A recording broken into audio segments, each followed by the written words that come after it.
আসসালামু আলাইকুম বন্ধুরা, আপনাদের মাঝে আজকে নিয়ে আসলাম কি বলবো, কি বলেন তো।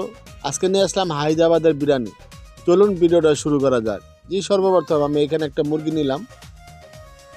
মুরগিরে দুই ভাগ করা হইলো। তো আমরা যেহেতু মানুষ তিনজন মানুষ, তাই আমরা অর্ধেকটা মুরগি রান্না করব। ভিডিওটা দেখতে থাকেন, অবশ্যই ভিডিওটা ভালো লাগবে।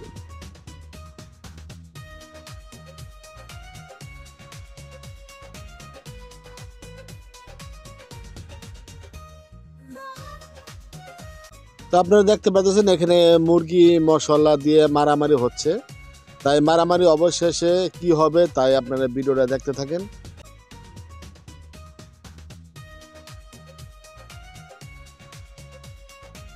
প্রিয় বন্ধুরা, আমার মারামারির পাল্লা শেষ, এখন হলো ফ্রাই করার পালা। তো দেখতেছেন একটা কড়াতে তেল দেওয়া হয়েছে এবং তেলে মুরগি ফ্রাই করা হচ্ছে। তো প্রিয় বন্ধুরা, আপনারা যারা হায়দ্রাবাদের বিরিয়ানি খেতে চান, অবশ্যই আমার রেসিপিটা আপনি মনোযোগ দিয়ে দেখবেন শুরু থেকে শেষ পর্যন্ত। তাহলে আপনি হায়দ্রাবাদের বিরিয়ানি নিজেই রান্না করে খেতে পারবেন। আমি তো বলেই গেছি, অনেক আছে বাংলাদেশি মানুষ হায়দ্রাবাদ কোন জায়গায় এটার নামই জানে না অনেকে, আবার অনেকে ভালো করে চিনে, অনেকে ঘুরতেও যায়।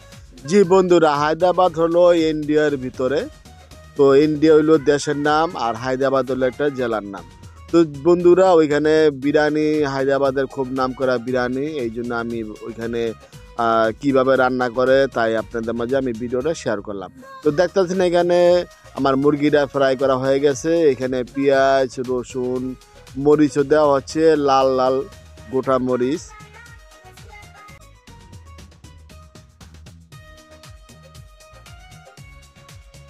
প্রিয় বন্ধুরা, আমার ভিডিওটা যদি আপনি সর্বপ্রথম আপনার মোবাইলে দেখে থাকেন, আমার ইউটিউব চ্যানেল সাবস্ক্রাইব করবেন, এবং ফেসবুক থেকে যদি দেখে থাকেন আমার পেজটা ফলো করবেন।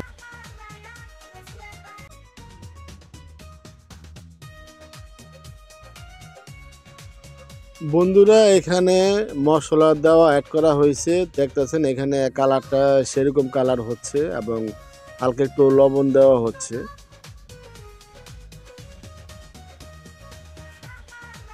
মুরগিটা আমার ফ্রাই করে উঠে নিয়েছিলাম আগেই। তো এখানে আমার মশলাটা কষানো হয়ে গেছে। এখানে মুরগি যে ফ্রাই ছিল ওইটা মশলাতে দিয়ে দিলাম। আর আরেকটা চুলায়, একটা পাতিলায় ভাত বসায় দিলাম। যে বন্ধুরা, আপনারা যদি হায়দ্রাবাদের বিরিয়ানি খেতে চান, তাহলে আলাদা পাতিলায় চাউল রান্না করতে হবে।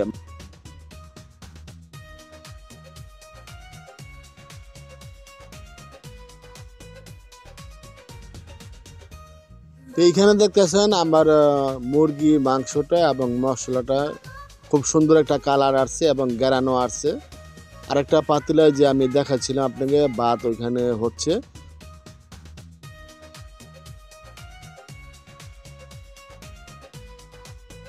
প্রিয় বন্ধুরা, আমার অবশেষে আমার তরকারিটা রান্না হয়ে গেল এবং আমার ভাতটাও হয়ে গেল। এখন হলো আসল রহস্য, যেভাবে হায়দ্রাবাদের বিরিয়ানি কালার করা হয়। তো জি বন্ধুরা, ভাত আপনারা কিছুটা হালকা একটু শক্ত রাখতে রাখতে ভাতের মারগুলি ফেলে দিবেন, যাতে ভাতটা হালকা একটু শক্ত থাকে। কারণ এখানে উপরে তরকারিটা দেওয়ার পর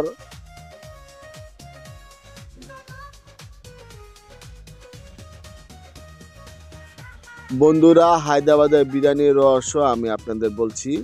ভাতটা হালকা একটু শক্ত রাখবেন, যাতে উপরে মাংসটুকু দেওয়ার পরে যাতে হালকা একটু আগুনে রাখতে হয়, নিচে পক্ষে 15 থেকে 20 মিনিট। তাহলে দেখবেন ভাতটাও জর্জর হয়ে যাবে এবং মাংসতে যে মশলাটা আছে ওই মশলাটা ভাতের সাথে অ্যাডজাস্ট হয়ে যাবে। এইটা হলো হায়দ্রাবাদের বিরিয়ানির রহস্য। জি বন্ধুরা, আমার ভিডিওটা আপনাদের মাঝে কেমন লাগছে অবশ্যই জানাবেন। আর আপনাদের ভালোবাসা নিয়ে আমি সামনে এগিয়ে যেতে চাই। আমার এখানে হায়দ্রাবাদের বিরিয়ানি হয়ে গেছে, দেখতেছেন কত সুন্দর একটা কালার। বন্ধুরা, শুরু থেকে শেষ পর্যন্ত আমার ভিডিওটা দেখার জন্য আপনাকে অসংখ্য অসংখ্য ধন্যবাদ, এবং অবশ্যই আমাকে সাপোর্ট করবেন। অবশেষে চুলাটা বন্ধ করে দেওয়া হয়েছে, এখন প্লেটে ঢালার সময়।